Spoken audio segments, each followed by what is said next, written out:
اعوذ باللہ من الشیطان الرجیم بسم اللہ الرحمن الرحیم وَكُلًّا نَقُصُّ عَلَيْكَ مِنْ أَنْبَاءِ الرُّسُلِ مَا نُثَبِّتُ بِهِ فُؤَادَكَ وَجَاءَكَ فِي هَذِهِ الْحَقُّ وَمَوْعِظَةٌ وَذِكْرَى لِلْمُؤْمِنِينَ وَقُلْ لِلَّذِينَ لَا يُؤْمِنُونَ اعْمَلُوا عَلَى مَكَانَتِكُمْ إِنَّا عَامِلُونَ وَانْتَظِرُوا إِنَّا مُنْتَظِرُونَ وَلِلَّهِ غَيْبُ السَّمَاوَاتِ وَالْأَرْضِ وَإِلَيْهِ يُرْجَعُ الْأَمْرُ كُلُّهُ فَاعْبُدْهُ وَتَوَكَّلْ عَلَيْهِ وَمَا رَبُّكَ بِغَافِلٍ عَمَّا تَعْمَلُونَ۔ محترم سامعین کرام، سورہ ہود سورہ نمبر 11، اس سورت کی آخری آیات یعنی آیت نمبر 120،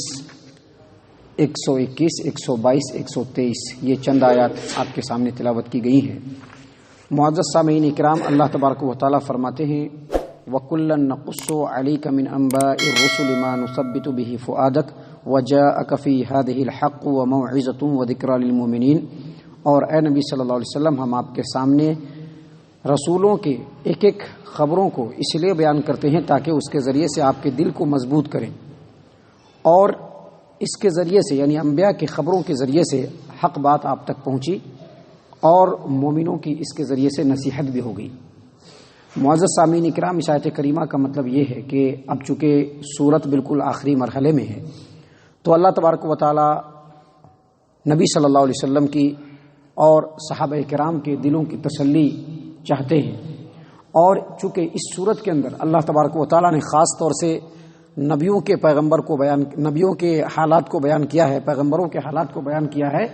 تو اب آخری وقت میں پیغمبروں کے حالات کو کیوں بیان کیا جاتا ہے، اس کی مصلحت اور اس کے فائدے کو اللہ تبارک و تعالیٰ بیان فرما رہا ہے۔ اس آیت کریمہ میں اللہ تبارک و تعالیٰ نے 3 فائدے بیان کیے ہیں، یعنی اس صورت میں ہو یا قرآن کریم میں جہاں پر بھی ہو، نبیوں کے حالات کو جو اللہ تبارک و تعالیٰ بار بار پھیر کر کے بیان کرتا ہے، مختلف زاویے سے بیان کرتا ہے، مختلف انداز میں بیان کرتا ہے، اس کی وجہ کیا ہے، کیا اس کے فائدے ہیں، تو اللہ تبارک و تعالیٰ نے اس آیت کریمہ میں 3 فائدے بتلائے ہیں۔ پہلی بات یہ بتلائی ہے کہ یہ جو نبیوں کے قصوں کو، ان کے واقعات کو، اور نبی کے ساتھ جو ان کی امتیں تھیں ان کے حالات کو جو اللہ تبارک و تعالیٰ بار بار بیان کر رہا ہے، اس لیے بیان کر رہا ہے تاکہ اے محمد صلی اللہ علیہ وسلم آپ کو معلوم ہو جائے کہ آپ اور آپ کے صحابہ کرام ابھی جن حالات سے گزر رہے ہیں، جس طرح سے کفار و مشرکین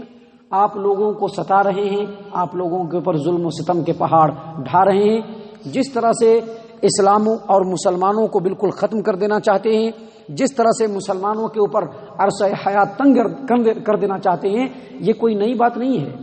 بلکہ پچھلے جتنے بھی انبیاء گزرے ہیں اور ان کے ساتھ جو مومنین تھے ان تمام کا وہی حال تھا کہ جس طرح سے آپ کو پریشانی ہو رہی ہے، آپ کو تکلیفوں سے گزرنا پڑ رہا ہے، جس طرح سے صحابہ کرام کو تکلیفوں سے گزرنا پڑ رہا ہے، پچھلے انبیاء اور ان کے ماننے والے بھی اسی طرح سے تکلیف سے گزرے، لہذا آپ کو عزم اور صبر کو اپنی زندگی کے اندر شامل کر لینا چاہیے، کیونکہ آخر میں جو انجام ہوتا ہے وہ یہی ہوتا ہے کہ جو مخالفین ہیں، جو کفار و مشرکین ہیں، اللہ تبارک و تعالیٰ ان کے سر کو توڑ دیتا ہے اور مومنین کو سرخروئی اور سربلندی عطا کرتا ہے۔ ایک وجہ یہ، دوسری وجہ یہ اللہ تبارک و تعالیٰ نے اسی آیت کریمہ میں بیان فرمایا کہ اس طرح کی خبروں کے ذریعے سے اللہ تبارک و تعالیٰ محمد صلی اللہ علیہ وسلم کو بھی اور محمد صلی اللہ علیہ وسلم کے ساتھ جو مومنین ہیں ان کو بھی اور تمام انسانوں کو جو پچھلے انبیاء گزرے ہیں ان کے حق اور صحیح حالات لوگوں تک اللہ تبارک و تعالیٰ پہنچانا چاہتا ہے تاکہ لوگوں کو معلوم ہو جائے کہ پچھلے نبیوں کے حالات کیا تھے، ان کے زمانے کے حالات کیا تھے۔ اور تیسری جو اہم بات اللہ تبارک و تعالیٰ اس آیت کریمہ کے ذریعے سے جو رسولوں کے حالات بیان کرتے ہیں، تیسرا جو فائدہ ہے وہ یہ ہے کہ مومنوں کی نصیحت ہو جائے، ان کو یاد دہانی ہو جائے، ان کو یہ سمجھ میں آ جائے کہ جب اللہ اور اس کے رسول صلی اللہ علیہ وسلم پر ایمان لائے ہیں، جب قرآن کریم کے اوپر ایمان لائے ہیں، جب اللہ کی کتابوں کے اوپر ایمان لائے ہیں، جب نبی کے دین اسلام پر ایمان لائے ہیں، تو سکھ سے زندگی بسر نہیں ہوگی، دکھ کاٹنا ہی پڑے گا، لیکن دکھ کے باوجود، مصیبت کے باوجود سربلندی ایمان والوں کو ہوگی، اور جو ایمان والوں کے مخالفین ہیں کبھی بھی ان کو منہ کی ہی کھانی پڑے گی، جو ایمان والوں کے جو مخالفین ہیں کبھی بھی ان کو منہ کی کھانی پڑے گی۔ اللہ تبارک و تعالیٰ نے قرآن کریم کے اندر محمد عربی صلی اللہ علیہ وسلم کو مخاطب کرتے ہوئے ان کو تسلی دیتے ہوئے کہا وَلَقَدْ كُذِّبَتْ رُسُلٌ مِّن قَبْلِكَ فَصَبَرُوا عَلَىٰ مَا كُذِّبُوا وَأُوذُوا حَتَّىٰ أَتَاهُمْ نَصْرُنَا۔ اے محمد صلی اللہ علیہ وسلم، آج آپ کو اکیلے جھٹلایا نہیں جا رہا ہے، آج آپ کو اکیلے تکلیف نہیں دی جا رہی ہے، آپ سے پہلے بھی بہت سارے رسول آئے اس روئے زمین پر، ان کو بھی جھٹلایا گیا، ان کی دعوت کو بھی جھٹلایا گیا، ان کو بھی تکلیفیں پہنچائی گئی، مصیبتیں پہنچائی گئی، ایذائیں دی گئی، لیکن ان تمام تکلیفوں مصیبتوں کے اوپر اور ان کو جھٹلانے کے اوپر انہوں نے صبر کیا، یہاں تک کہ ہماری مدد آ گئی۔ اللہ تبارک و تعالیٰ نے قرآن کریم کے اندر دوسری جگہ سورہ مومن آیت نمبر 51 میں فرمایا اِنَّا لَنَنصُرُ رُسُلَنَا وَالَّذِينَ آمَنُوا فِي الْحَيَاةِ الدُّنْيَا وَيَوْمَ يَقُومُ الْأَشْهَادُ۔ اللہ فرماتے ہیں کہ بے شک ہم اپنے رسولوں کو بھی مدد کرتے ہیں اور رسول کے ساتھ جو مومنین ہیں ان کی بھی مدد کرتے ہیں۔ کب؟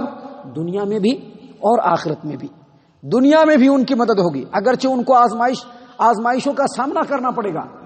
لیکن اس کے باوجود مدد انہی کے حق میں ہوگی، دنیا میں بھی اور آخرت میں بھی۔ اللہ تبارک و تعالیٰ قرآن کریم کے اندر سورہ مجادلہ کے اندر فرماتے ہیں کتب اللہ لأغلبن انا ورسلی ان اللہ قوی عزیز۔ اللہ تبارک و تعالیٰ نے لکھ دیا ہے، اللہ تبارک و تعالیٰ نے لکھ دیا ہے کہ میں ہی غالب رہوں گا،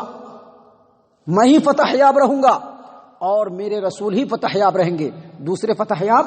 نہیں ہو سکتے ہیں۔ سرخروئی ہمارے رسولوں کو ہوگی، سرخروئی رسولوں کو ماننے والوں کو ہوگی۔ انہی باتوں کو اللہ تبارک و تعالیٰ نے اس آیت کریمہ کے اندر بیان فرمایا ہے، اور اس کے بعد نبی صلی اللہ علیہ وسلم کو دو ٹوک انداز میں کہا کہ آپ کہہ دیجئے للذین لا یؤمنون اعملوا علی مکانتکم انا عاملون وانتظروا انا منتظرون۔ اے محمد صلی اللہ علیہ وسلم، جو ایمان نہیں لائے ہیں ایسے لوگوں کو آپ کہہ دیجئے، جن کے سامنے آپ بار بار ایمان کو پیش کر رہے ہیں لیکن اس کے باوجود وہ ایمان کو قبول نہیں کر رہے ہیں، ایسے لوگوں کو آپ کہہ دیجئے کہ تم اپنے طریقے سے عمل کرتے رہو، ہم بھی اپنے طریقے سے عمل کرتے رہیں گے، تم بھی انتظار کرتے رہو، ہم بھی انتظار کرتے رہیں گے۔ یعنی اس آیت کریمہ کے ذریعے سے اللہ تبارک و تعالی محمد صلی اللہ علیہ وسلم کو، صحابہ کرام کو اور مومنین کو یہ حکم دے رہا ہے کہ آپ اللہ اور اللہ کی نازل کردہ وحی کے اوپر، قرآن کے اوپر، اللہ کے رسول کے فرمان کے اوپر مضبوطی سے عمل کرنا شروع کر دیجیے، دائیں بائیں مت دیکھیے، اور جو جن کے سامنے آپ دعوت کو پیش کر رہے ہیں اس کے باوجود وہ اس کو قبول نہیں کر رہے ہیں تو آپ ان کو کہہ دیجئے کہ تم اپنے طریقے سے عمل کرتے رہو، ہم بھی اپنے طریقے سے عمل کرتے رہیں گے، تم بھی انتظار کرو، ہم بھی انتظار کریں گے۔ جو سزا کا حقدار ہوگا اس کو سزا مل جائے گی، اور جو نعمتوں کا حقدار ہوگا اللہ تعالیٰ اس کو نعمت اور انعام سے نواز دے گا۔ کیوں؟ اللہ اگلی آیت کریمہ میں فرما رہے ہیں، جو آخری آیت کریمہ ہے کہ وَلِلَّهِ غَيْبُ السَّمَاوَاتِ وَالْأَرْضِ وَإِلَيْهِ يُرْجَعُ الْأَمْرُ كُلُّهُ فَاعْبُدْهُ وَتَوَكَّلْ عَلَيْهِ وَمَا رَبُّكَ بِغَافِلٍ عَمَّا تَعْمَلُونَ۔ اللہ فرماتے ہیں کہ انتظار کرنے کے لیے کہہ دیجئے، کیونکہ پورے کائنات کے اوپر کنٹرول کس کا ہے؟ اللہ تبارک و تعالیٰ کا ہے۔ زمین و آسمان کے غیب کی باتوں کو کون جاننے والا ہے؟ اللہ تبارک و تعالیٰ جاننے والا ہے۔ دنیا کے تمام معاملات کس کے انڈر اور کس کے زیر نگرانی ہے؟ اللہ تبارک و تعالیٰ کے زیر نگرانی ہے۔ دنیا کا کوئی بھی فرد چاہے کہیں پر بھی عمل کرے، لوگوں کے سامنے عمل کرے، لوگوں سے چھپ کر کے عمل کرے، پہاڑ کے کھوہ میں جا کر کے عمل کرے، بھرے پورے شہر میں عمل کرے، اللہ تبارک و تعالیٰ ہر ایک کے عمل کو، یہاں تک کہ اس کے دل میں اٹھنے والے ایک ایک خیالات کو اللہ تبارک و تعالیٰ بخوبی جانتا ہے۔ لہٰذا اے محمد صلی اللہ علیہ وسلم، آپ کو ڈرنے کی بالکل ضرورت نہیں۔ اللہ فرماتے ہیں وَلِلَّهِ غَيْبُ السَّمَاوَاتِ وَالْأَرْضِ، غیب آسمان و زمین کی تمام پوشیدہ باتیں اللہ کی ملکیت میں اور قبضے میں ہیں۔ وَإِلَيْهِ يُرْجَعُ الْأَمْرُ كُلُّهُ، اور تمام معاملات اللہ کی طرف ہی لوٹنے والے ہیں۔ فَاعْبُدْهُ، لہٰذا اے محمد صلی اللہ علیہ وسلم آپ گھبرائیے نہیں، اپنے رب کی عبادت کیجیے، وَتَوَكَّلْ عَلَيْهِ، اور رب پر ہی بھروسہ کریے، وَمَا رَبُّكَ بِغَافِلٍ عَمَّا تَعْمَلُونَ، اور اے لوگو تمہارا جو رب ہے وہ تمہارے اعمال سے بے خبر نہیں ہے بلکہ پورا خبر رکھتا ہے۔ لہٰذا آپ ان لوگوں کو کہہ دیجئے کہ تم بھی اپنا عمل کرو، ہم بھی اپنا عمل کریں گے، جس کو جس چیز کا حقدار اللہ سمجھے گا اس کو وہی چیز دے گا۔ محترم سامعین اکرام، یہاں پر اللہ تبارک و تعالیٰ کے فضل و کرم سے سورہ ہود مکمل ہو گیا، اور جیسا کہ آپ جانتے ہیں کہ ہماری جو ترتیب ہے وہ پیچھے سے ہے۔ انشاءاللہ کل سے آپ کے سامنے سورہ یونس باضابطہ اس کا ترجمہ اور اس کی تفسیر آپ کے سامنے پیش کی جائے گی، آغاز کیا جائے گا۔ اللہ سے دعا ہے کہ اللہ تبارک و تعالیٰ ہم تمام کو نیک توفیق عنایت فرمائے۔ ہم تمام کو صحیح معنوں میں مومن اور مسلمان بنائے، جنت الفردوس میں جگہ عطا فرمائے۔ اے اللہ ہم تمام کو جہنم سے پناہ دے، اے رب العالمین ہم تمام کو جہنم سے پناہ دے، اے مالک الملک ہم تمام کو جہنم سے پناہ دے، آمین یا رب العالمین۔ وما علینا الا البلاغ المبین۔